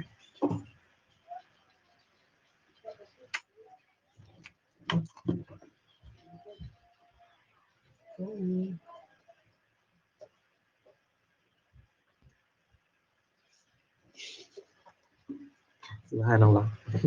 Anak kecil. Okey, insyaAllah lagi 25 minit lah. Tapi insyaAllah kalau kita habis awal, kita habis awal lah. Okey, jadi ada soalan setakat ni? Ada soalan setakat ni? Aduh, tengah kejar. Kenapa Dam? Oh, tengah kejar. Okey. Ya tadi kami ada cerita yang kita minggu lepas kan, kalau saya ada air dan sebagainya, contohnya dekat tempat kerja kita tadi, si dapat nak cari atau kita dah macam set dah transport untuk pergi mana-mana, kita boleh guna istilah tayam. Macam kat tempat kerja kita ada banyak pasir-pasir kan. Boleh guna kalau kita yakin bersih, dan boleh tadi gunakan debu tadi untuk kita bertayamum. Jadi untuk istilahnya tadi lah, untuk tadi dan tiupkan sikit lah, istilahnya nak menipiskan. Kalau dalam Sahih Bukhari tu tadi disebutkan sekali bulan lalu meniupnya. Jadi dalam hadis tu disebutkan meniup. Jadi cuma kat Malaysia tu kita selalu yang menipis lah. Tapi tiup boleh ditiup boleh ditiup ya. InsyaAllah tiup Ustaz Syarul kalau ni tadi sahih, sebab hadis pun ada yang sahih. Tapi insyaAllah untuk Sahih Bukhari memang boleh digunakan lah untuk panduan kita insyaAllah. Sahih Bukhari, Sahih Muslim. Untuk dua sumber hadis lah, hadis yang boleh digunakan.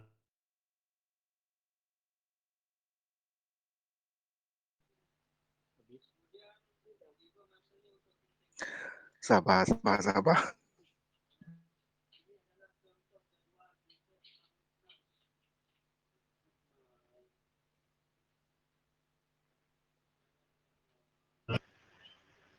Allahumma salli ala Muhammad. Saya dah. Okey.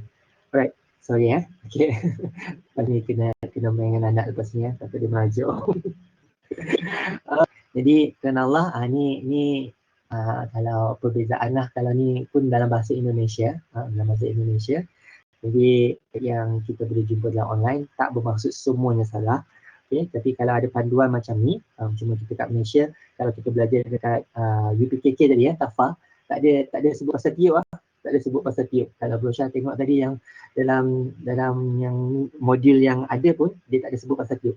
Tapi bila mana, sebab tu kita Islam penting kita belajar dan terus belajar. Betul ke cara kita angkat takbir? Betul ke cara kita bagi salam lepas sembahyang kan? Kita belajar ada hadisnya dan sebagainya, kita dapat yakin ini memang perbuatannya. Jadi macam ni tadi, bila mana ada hadis disebutkan tepuk dan tiup. Tepuk dan tiup kan? Tepuk kepada permukaan lalu meniupnya. Jadi kita boleh tiupkan untuk nipiskan lah. Ada pasir tadi berpasir-pasir kan, kita memang berpasir-pasir muka sebab terlalu tebal. Jadi istilahnya tadi nipis, biar nipis, tiupkan dan sapu pada muka dan tangan tadi ya. Okey. Jadi ni untuk panduan untuk ni tadi. Jadi bila kita dah tahu apa yang rukun, kita kena tahu juga apa yang Sunat. Okey, apa yang sunat? Apa yang sunat dalam tayamum? Okey, pertama sekali sebut bismillah. Okey, mana-mana perbuatan kita bila kita mulakan dengan ayat 1 Al-Fatihah. Bismillahirrahmanirrahim. Kita mulakan dengan basmalah. Dia tak sebutkan bismillah. Kalau sebut uh, sebutan bismillah tadi disebut dengan perkataan basmalah. Okay, membaca basmalah. Okay, bila baca basmalah, kita mulakan tayamum dengan bismillahirrahmanirrahim.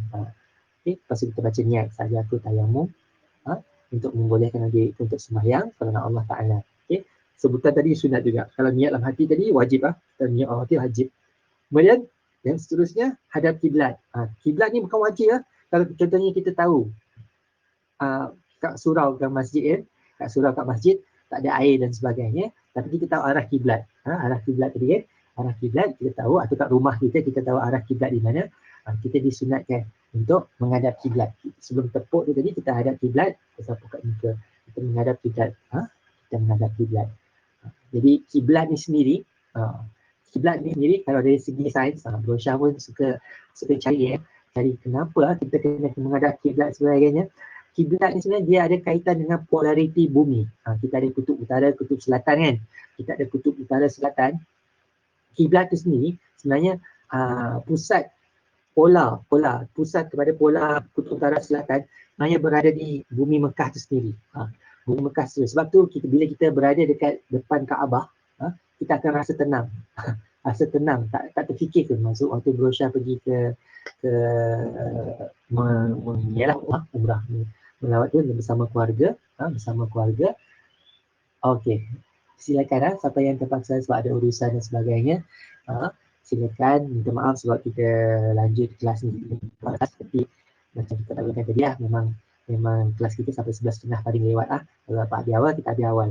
Okey, jadi umrah ni tadi, balik kepada cerita melawat ni tadi, hadap kiblat ni dia ada kaitan dengan polariti bumi tadi. Bila mana kita menghadap kiblat, itulah kedudukan baik, kita boleh discharge semua charge negatif kita.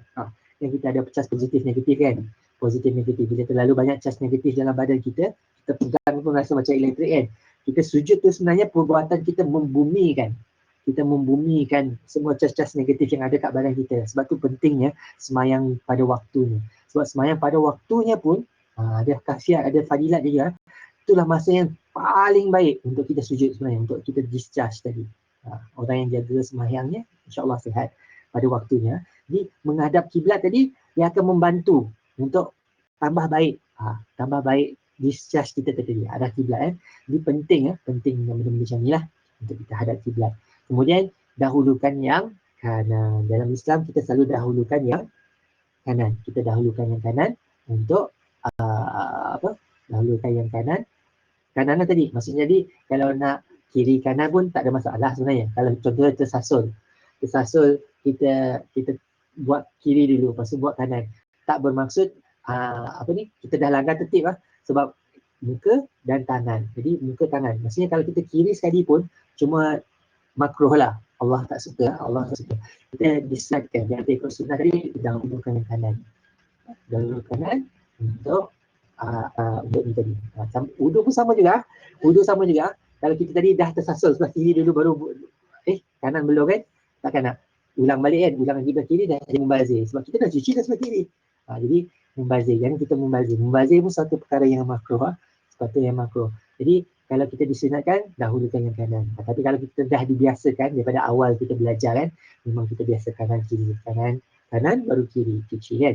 Kaki pun kanan baru kiri. Okay. Telinga selalunya dibuat serentak. Kalau macam ambil wuduk air tu, kita buat serentak. Tak ada yang kanan dulu baru kiri kita buat serentak. Sama juga dengan mulut ni kan. Tak ada lubang hidung kanan dulu baru kiri kita selalu buat serentak terus kalau hidung kita ambil wuduk hidung. Lepas tu jangan terputus. Ni sunat jangan terputus. Contohnya tadi buat tangan, buat muka, dah tepuk tangan, muka, lepas tu kita berhenti sekejap. Lepas tu nanti baru sambung. Yang itu makruh juga lah. Kalau sebenarnya diteruskan. Disunatkan terus menerus. Tepuk lagi, baru ni. Atau contohnya tepuk, tak ada lagi debu sini cari lagi tempat lain. Cari baru jumpa, tepuk lagi. Baru ni Jadi istilahnya kalau macam tu terputus lah. Tapi tak bermaksud tayamum tu tak sah lah. Masih kira sah, cuma sebaiknya terus menerus. Okey. Okay. Jadi bila disebutkan sunat, sunat ni bukan sunat yang bila lah kita Islam ni kadang-kadang kita yang kat Malaysia ni, kat Sarawak ni, kadang sunat tu maksudnya sunat yang laki tu tadi kan, kita rujuk kan. Tapi itu kalau perkataan bahasa Arab disebutkan katan atau kitan, katan.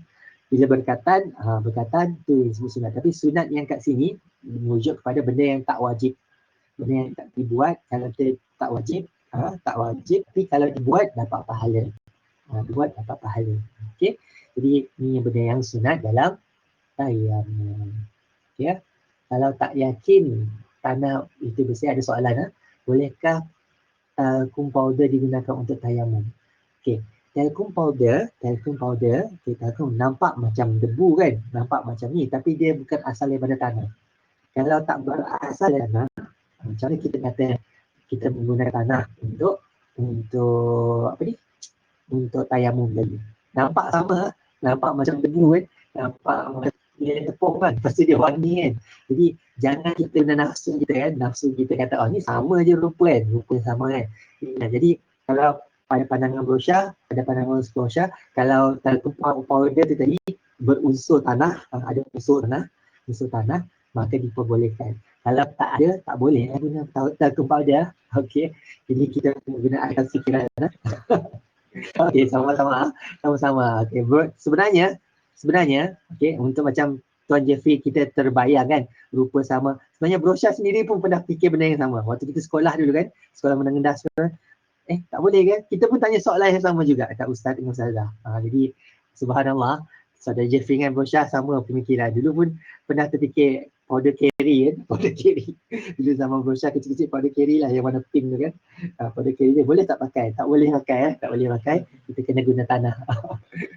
Tak boleh. Kena guna tanah lah. Tapi itu pun brosya pun dalam pengetahuan, sebab istilahnya kalau kita balik kepada Al-Quran, balik kepada hadis Nabi, dia kata kena ada gunakan debu tanah tadi. Istilahnya tanah atau debu tanah. Okey, jangan kita buat hukum sendirilah, diperbolehkan.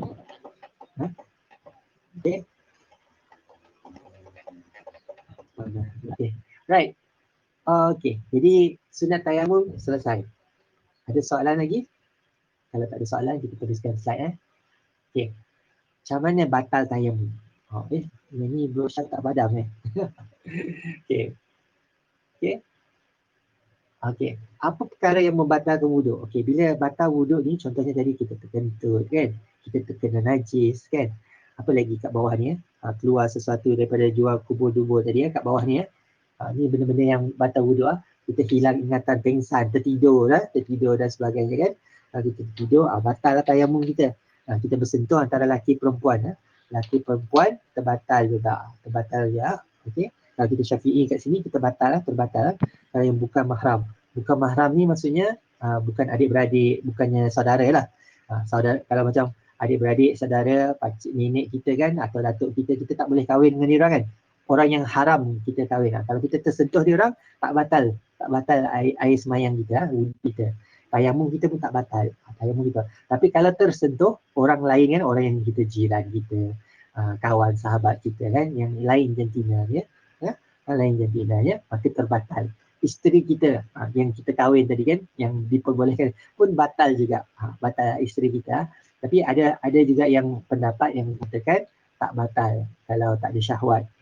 Tapi yang ni kalau kita kat Malaysia, sebab berjaga-jaga, kita sangat berjaga-jaga. Kalau tersentuh saja orang yang bukan muhrim atau bukan mahram, bukan muhrim atau mahram, dua istilah sama maksudnya, muhrim atau mahram, maka kita kena ambil wuduk semula, atau tayamum semula. Okey. Jadi ni perkara yang batal. Okey. Apa yang batalkan tayamum, benda yang batalkan wuduk sama juga apa yang batalkan tayamum. Lepas tu kita usaha cari air. Bila mana tiba-tiba ada air, kita dah tayamum tadi kan, sebelum sembahyang, tu kami ada orang bawa air. Maka batal juga ini tadi, kita kena ambil wuduk sebab air dah ada sebelum kita sembahyang. Tapi kalau lepas kita sembahyang, kita dah selesai sembahyang, dah kira lah sembahyang kita tu. Sembahyang kita dah kira. Tapi untuk sembahyang seterusnya kita kena ambil wuduk sebab air dah ada kan. Air dah ada. Jadi untuk usaha untuk cari air tu mesti ada. Mesti ada. Lepas tu kita tiba-tiba baik. Ni tiba-tiba baik lah. Tiba-tiba baik kan. Asalnya tadi kita memang tak boleh kena air sebab luka tadi kan. Tapi tiba-tiba macam ada rasa macam tiba-tiba rasa baik lah. Tiba-tiba baik daripada uzur tu tadi, maka tayamum yang kita ambil sebelum tu tak dikira kena ambil air juga sebab dah boleh guna air. Kalau kita baik daripada keuzuran kita, wallahu alam kalau ni baik sikit mata. Contohnya sembahyang zuhur tadi kita dah tayamum, sembahyang tayamum boleh tak kita gunakan untuk sembahyang asar. Jadi ada pandangan kata kena ambil semua tayamum. Tapi kalau tiba-tiba lepas asar tadi luka kita dah kering dan sebagainya, maka kita boleh gunakan air, maka tayamum yang sebelum ni tadi terbatal. Terbatal, maka kita kena ambil wuduk semula. Alright, ada soalan kat sini? Jadi sebagai penutup lah, sebagai air mineral tak ada masalah. Air mineral, air bumi kan, air yang ada unsur mineral. Sebenarnya air hujan semua ada mineral. Air hujan, air sungai, air laut kan, semua ada mineral. Sebab dia masin sebab ada mineral garam lah. Mineral garam tu tadi ada dalam air tu, maka air tu masin. Sebab tu kerana air mineral dia ada rasa sikit kan. Sifat alkali, sifat tanah bersifat alkali, dia akan rasa pahit. Atau kalau dia asid dia rasa masam. Dia rasa masam kan. Jadi kalau air mineral ni tadi memang air yang diperbolehkan. Yang air yang mutlak maksudnya air yang bebas daripada najis. Daripada najis lah yang kita tahu memang najis. Warna dia berubah. Warna bau kan. Warna dengan bau nampak kan macam lain kan. Tapi kalau warna dia tadi memang warna air sungai kan. Air sungai tu tak ada masalah. Tapi kalau warna tu datang dengan bau sekali, maka tu dah level tak boleh lah. Mungkin sebab bau tu sebab amonia tu tadi. Amonia tu daripada bangkai, daripada najis lah. Daripada najis. Apa ni? Kesimpulan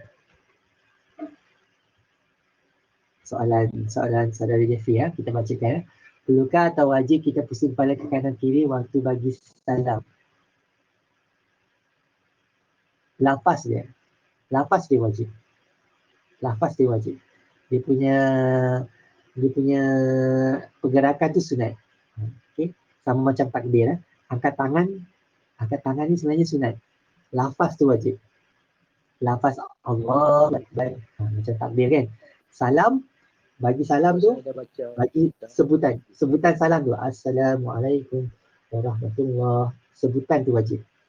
Ada rukun qauli, ada rukun yang fi'li yang wajib dibuat kan. Rukun maksudnya benda yang wajib. Jadi kita balik kepada rukun 13, bagi salam. Bagi salam, Assalamualaikum warahmatullahi. Maksudnya tak ada senyap lah. Kalau senyap tak ada sebut apa-apa, rukun qauli itu tadi tak dibuat. Okey.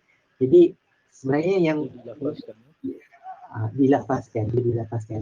Jadi dalam sembahyang kita 13 rukun solat yang wajib kan. Kita kena tahu mana yang perbuatan yang sunat, ibadat, mana yang ni tadi. Jadi berulas malam dekat masjid diri terperasan orang sebelah. Kadang-kadang kita sekali je angkat takbir kan.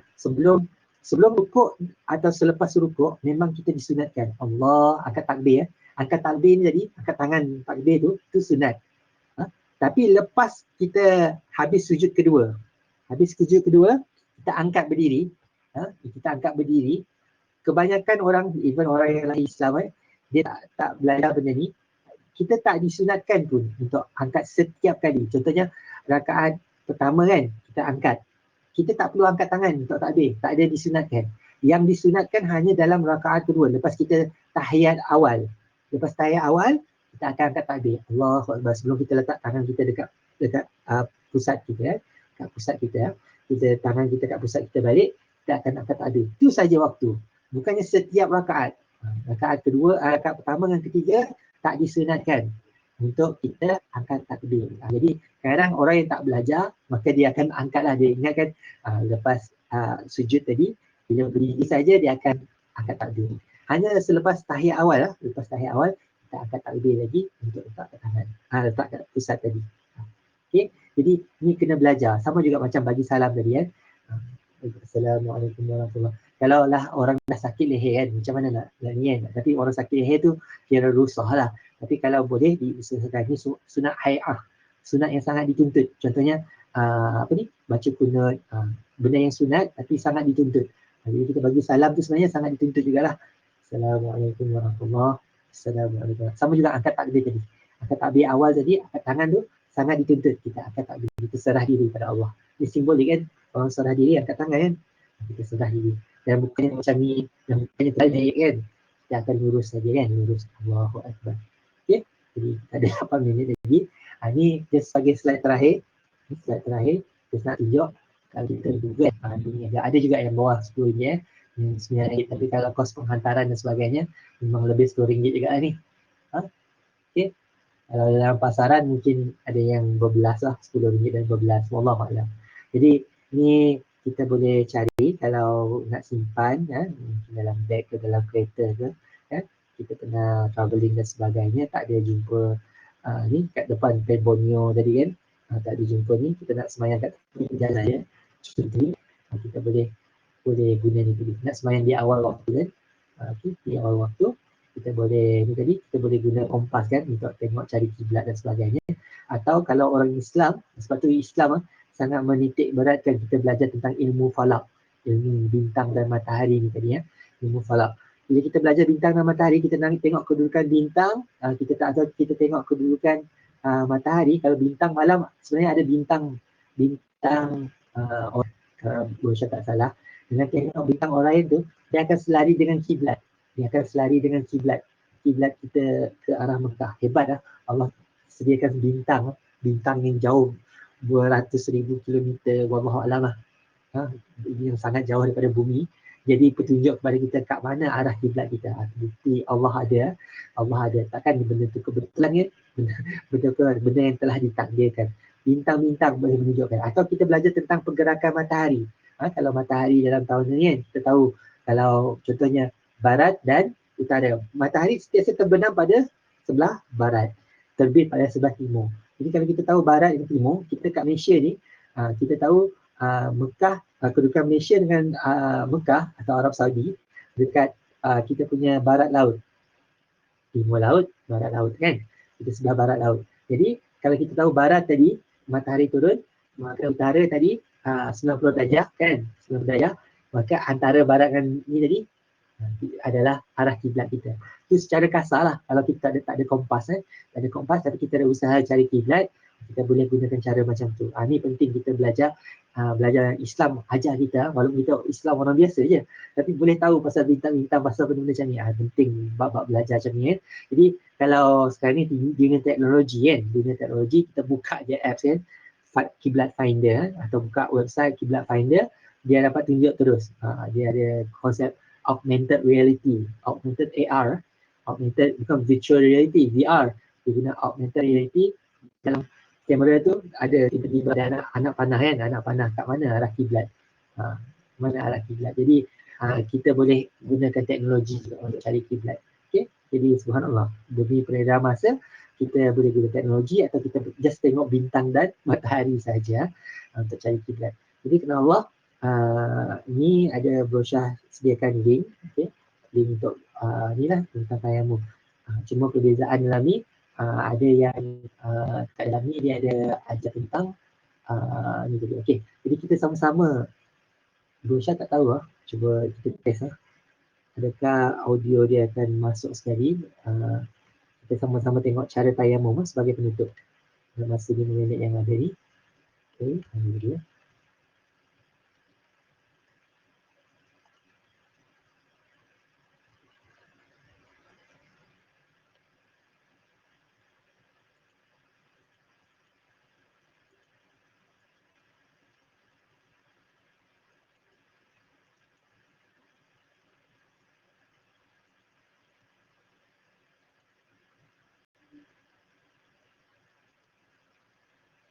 Ya, sekejap mana unshare ni? Hilang pula butaran share.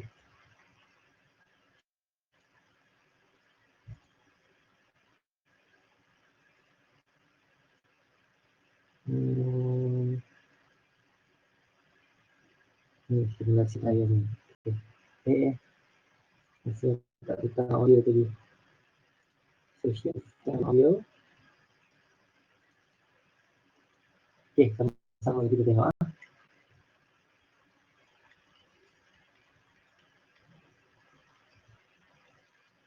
InsyaAllah nanti link untuk video ni Syah akan share dalam grup. Kita sama-sama hayati lah. Alright, silakan.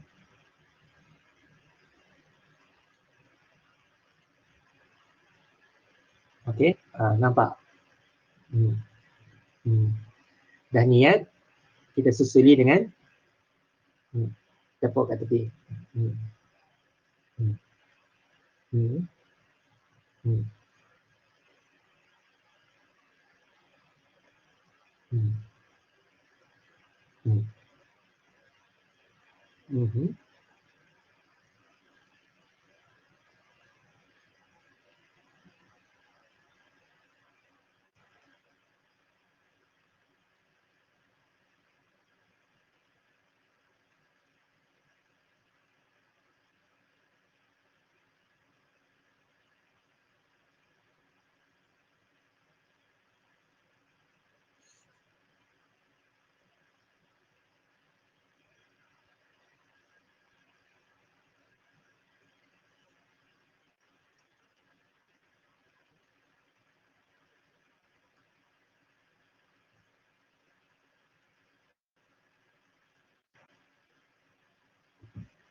Jangan tepuk, jangan masukkan semula debu tadi yang tepuk tadi masuk balik ke tempat yang salah.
Jadi alhamdulillah kalau tengok video ni tangan dia terbalik tadi sebab mungkin kamera dia terbalik.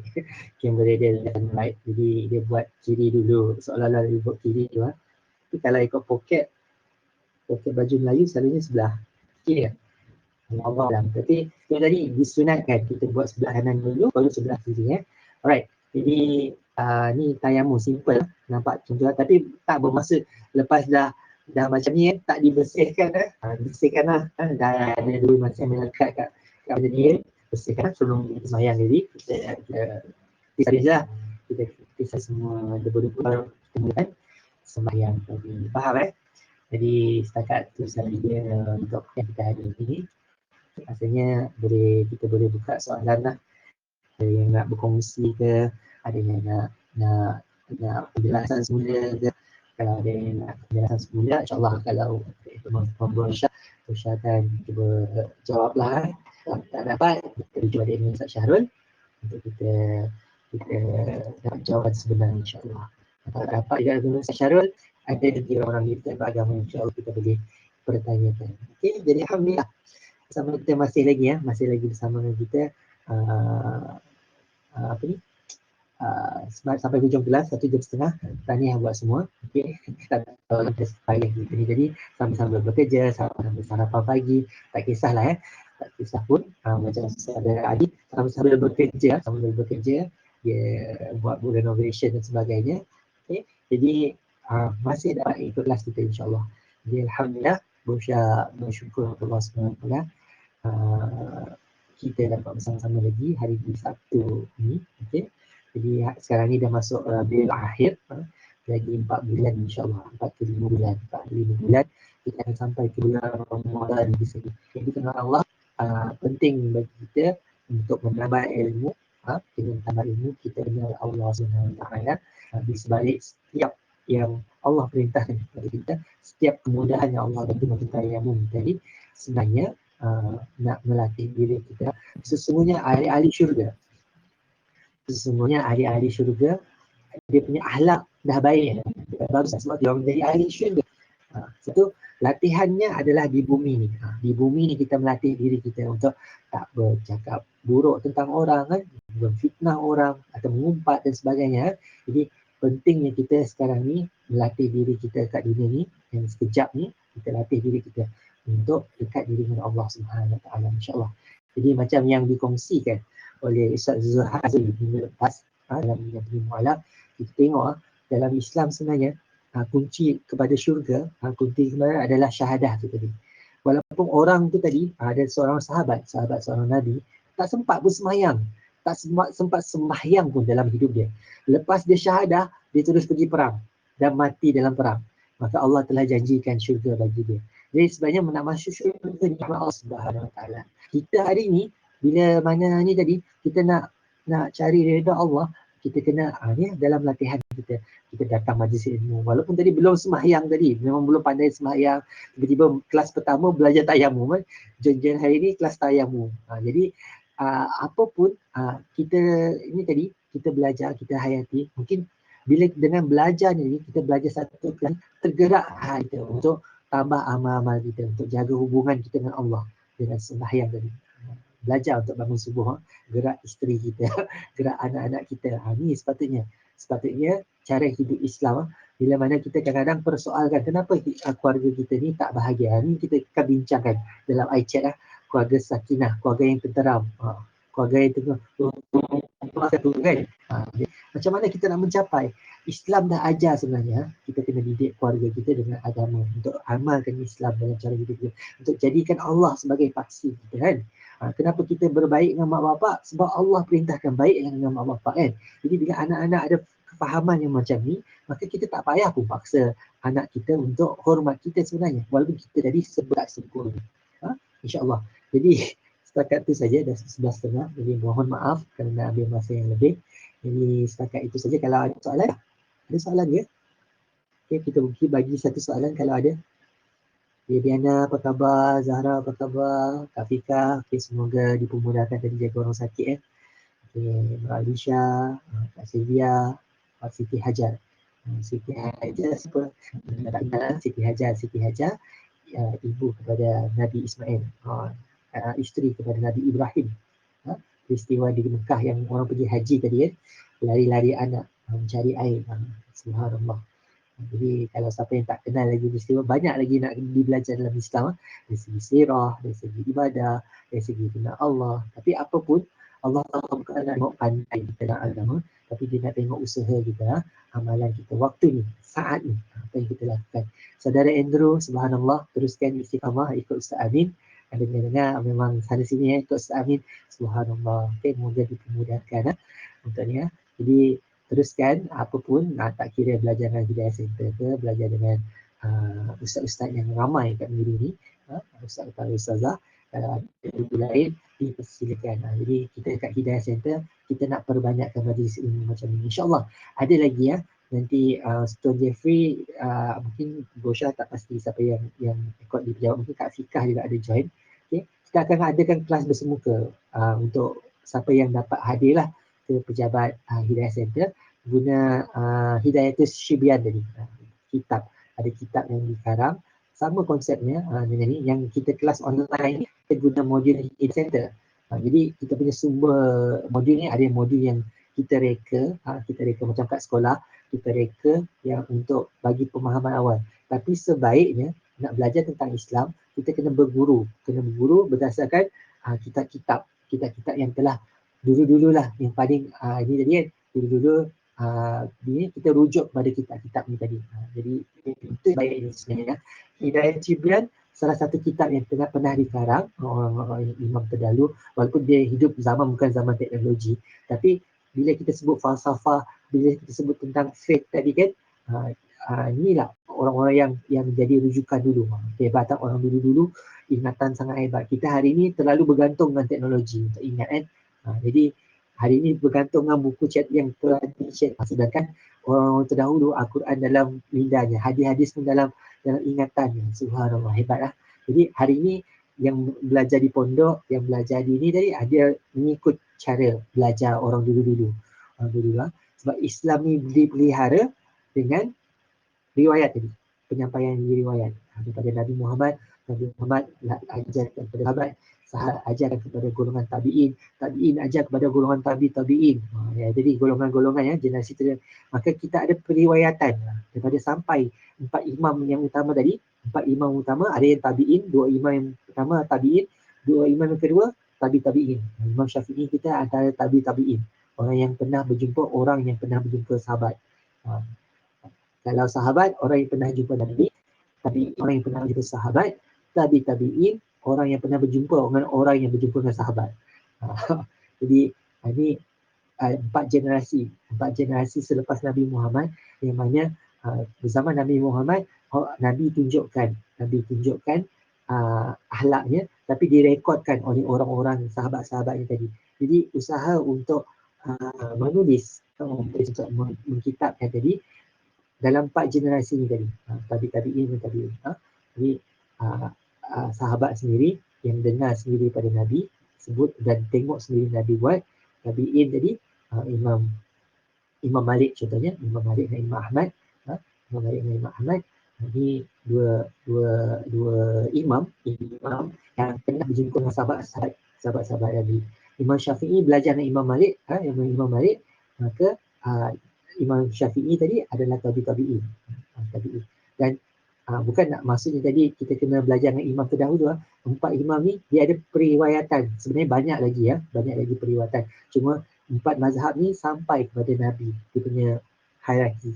Nama-nama tu kan, sampai dengan ni kadang-kadang sampai 7-8 ni kan periwayatan. Kadang-kadang yang ni bila disampaikan lagi, kita tengok Speaker's Corner, ada yang kat ni, wallahualam berusaha kat sini tak jumpa lagi siapa yang ada sanad sampai kepada Nabi Muhammad. Yang bila belajar tentang hadis ke atau belajar tentang Al-Quran, yang untuk Al-Quran mungkin ada yang belajar bacaan Hafs, imam penolong imam negeri Sarawak, Ustaz Ihsan Haizir, Muhammad Ihsan Haizir, seorang sahabat juga, seorang nama dekat Kuching dulu. Masih di Kuching insya-Allah. Dia penolong imam kepada Imam Mustafa, yang imam paling besar dekat Sarawak. Ada syahadah dengan imam dekat Mesir. Subhanallah. Jadi subhanallah, dia ada nilai dia insya-Allah. Jadi setakat itu saja kongsian. Kalau tak ada soalan ya? Ada soalan ya? Untuk tayamum atau nak keluar dari topik, kalau Berosyah mampu jawab pertama, kalau tak mampu insya-Allah kita akhirkanlah, dah 10 minit dah lanjut daripada masa yang kita janjikan. Jadi setakat itu saja. Okey. Semoga bermanfaat kita sampaikan. Jadi Allah berpesan dalam Al-Quran dalam suratul As, kita selalu habiskan majlis ilmu dengan tasbih kafarah ni maksudnya benda yang kita minta ampun atas silap bertasbih dengan Allah. Kita tasbih dengan Allah, mensucikan Allah, kita mensucikan Allah atas salah silap kita dalam majlis ilmu macam ni. Majlis ilmu macam ni ada salah silap yang kita lakukan, kita akhirnya tasbih dengan suratul As. Di suratul As ingatkan kita untuk bukan saja berpesan-pesan dengan kebenaran, tapi berpesan-pesan dengan kesabaran. Jadi penting kepada kita untuk belajar sedikit pun dalam majlis ilmu ni, macam hari ni kita belajar sedikit pun, jangan simpan untuk diri sendiri, tapi kita sampaikan juga kepada sahabat-sahabat kita, keluarga kita contohnya. Jadi itu yang terbaiklah. Jadi setakat itu saja. Saya minta maaf. Kita akhiri dengan tasbih kafarah dan suratul as. Subhanallah bihamdika asyhadu an la ilaha illa anta wa astaghfiruka wa atubu ilaik. Wal 'asri innal insana lafi khusr illa allazina amanu wa 'amilus shalihat wa tawasaw bis sabr. Kita bergambar sekejap boleh? Siapa yang ada yang hari tak? Kita bergambar sekejap, buka kamera kalau siapa yang mau. Atau musik esok kejap lah. Esoklah kita bergambar. Hari Ahad. Maksudnya macam kami pun lupa nak pada awal tadi. Okay? Jadi setakat diajak, kita jumpa. Assalamualaikum Ustaz, terima kasih.